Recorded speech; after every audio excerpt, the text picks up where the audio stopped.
అందరికీ నమస్తే.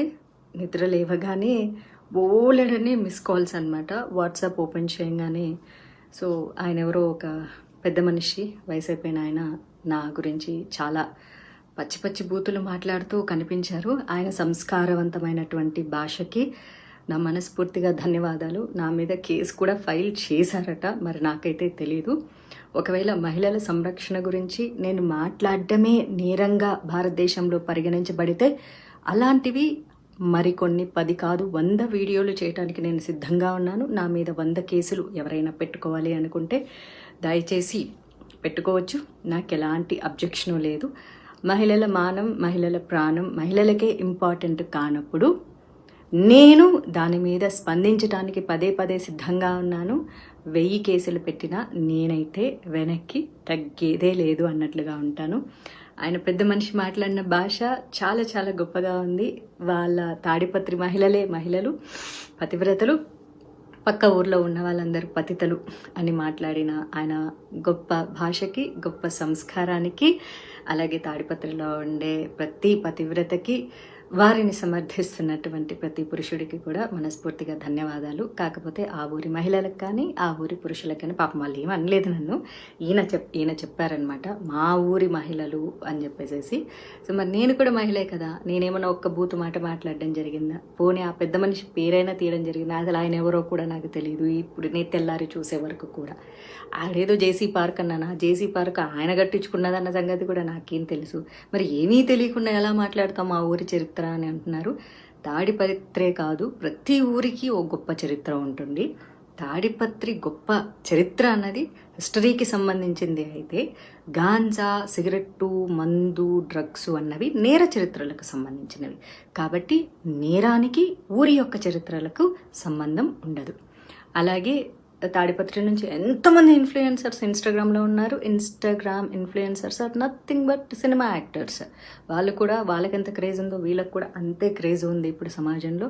మరి తెర మీద కనిపించే వాళ్ళందరూ ప్రాస్టిట్యూట్లు అని ఆయన అన్నారు. కాబట్టి దయచేసి తాడిపత్రి నుంచి ఎవరెవరైతే తెర మీద కనిపిస్తున్నారో, భవిష్యత్తులో సినిమా రంగంలోకి రావాలనుకుంటున్నారో, అమ్మ దయచేసి మీ అందరికీ రిక్వెస్ట్ చేస్తాను, ఎవరు రావద్దు. సినిమా ఇండస్ట్రీలో కేవలం ప్రాస్టిట్యూట్లు మాత్రమే ఉంటారు. మీ జేసీ ప్రభాకర్ రెడ్డి గారు చెప్పినట్లు తెర మీద కనిపించే మహిళలందరూ క్యారెక్టర్లెస్గా ఉంటారు, చాలా చాలా తప్పుగా ఉంటారు, గబ్బు గలీజ్ పనులు చేస్తుంటారు. కాబట్టి తాడిపత్రిలో ఉన్న వాళ్ళ మహిళలందరూ కూడా పతివ్రతలు. కాబట్టి దయచేసి ఎవ్వరూ కూడా తెర మీద కనిపించొద్దు. మీ అందాలు కానీ, మీ యొక్క ఆలోచనలు కానీ, మీ యొక్క రూపాన్ని కానీ కేవలం పెళ్లి వరకు మీ అమ్మా నాన్నలతో ఉంచి పెళ్లి తర్వాత మీ భర్తకి సమర్పించవలసిందిగా మనస్ఫూర్తిగా కోరుకుంటున్నాను. కానీ తాడిపత్రిలో ఉండే మహిళలకు స్వేచ్ఛ కావాలి. డీజే కొట్టుకోవాలి, 1 o'clock వరకు డాన్సులు చేయాలి, స్వతంత్రం కావాలి, అన్నీ కావాలి.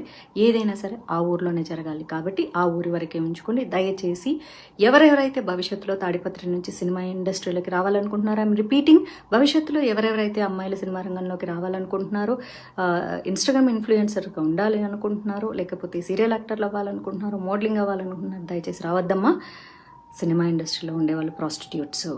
కాబట్టి తెర మీద కనిపించేటటువంటి అంశాన్ని మీరు వెనక్కి తీసుకొని తాడిపత్రిలో పవిత్రంగా బతకాలని చెప్పేసి తాడిపత్రి మహిళలకి, వారి యొక్క అన్నదమ్ములకి, తల్లిదండ్రులకి, భర్తలకి, బాయ్ ఫ్రెండ్స్కి అందరికీ నా మనవి, జేసీ గారి మాట వినండి. తెర మీదకి ఎవ్వరూ మహిళలు కనిపించవద్దు.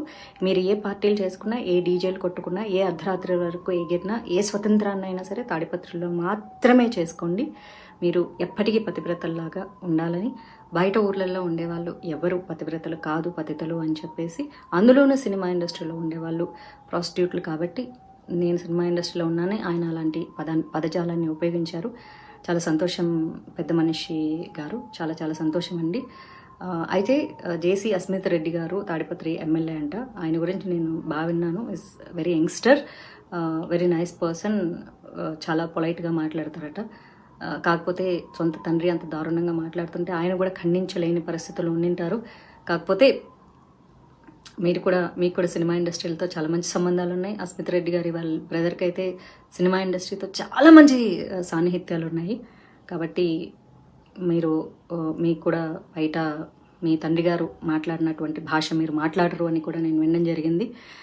ఏదైతేనేమి జేసీ గారికి సమర్థిస్తున్నటువంటి సైకోపాత్స్ అందరికీ కూడా మనస్ఫూర్తిగా ధన్యవాదాలు. నేనైతే భయపడట్లేదు. భయం అంటే ఏంటో కూడా నాకు తెలియదు. ఎందుకంటే పుట్టడం సహజం, మరణించడం కూడా సహజం.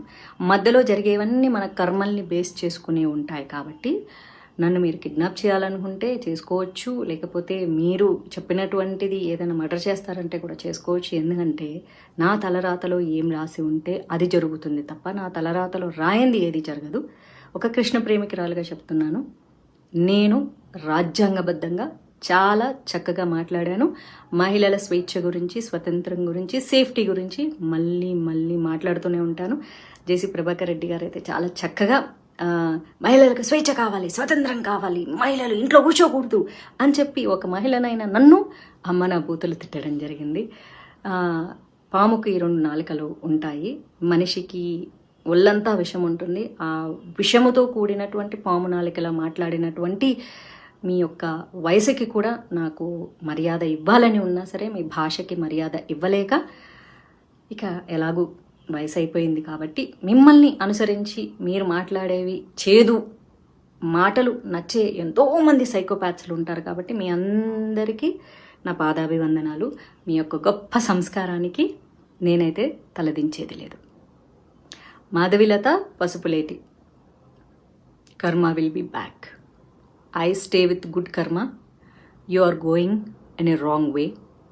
కాబట్టి మీ కర్మలకు మీరే బాధ్యులు తప్ప నేను కాదు. ఒకవేళ భగవంతుడు నాకు ఆ కష్టాలు మీ వల్లే రాసి పెట్టి ఉంటే అది కూడా నా కర్మలో భాగం అనుకుంటాను తప్ప నేను తప్పు చేశానని ఒప్పుకోను.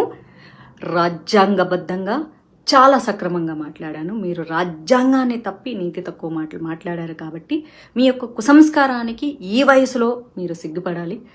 మీ భార్య కానీ, మీ ఇంట్లో ఆడవాళ్ళు కానీ, మీ కోడల్లో కూతుర్లో మరి మీ యొక్క భాషని వారు సమర్థిస్తున్నందుకు ఆ మహిళా మహారాణులకు పాదాభివందనాలు. కాకపోతే మిమ్మల్ని ఏమీ అనలేక వాళ్ళు మౌనంగా రోధిస్తున్నందుకు వాళ్ళ రోదనకు నా సంతాపం.